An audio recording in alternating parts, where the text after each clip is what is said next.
Welcome to the video tutorial about how to prepare Tippan maps based on triangle data using Tippan module of ESurvey Civil Tools.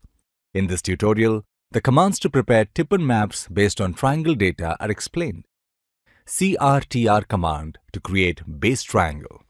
Run command CRTR. Enter the triangle properties as shown. A base triangle will be created as shown. EDTR command to edit base triangle. Run command EDTR. Select an entity belonging to the group. Enter the new dimensions to edit. The edited triangle will be generated as shown.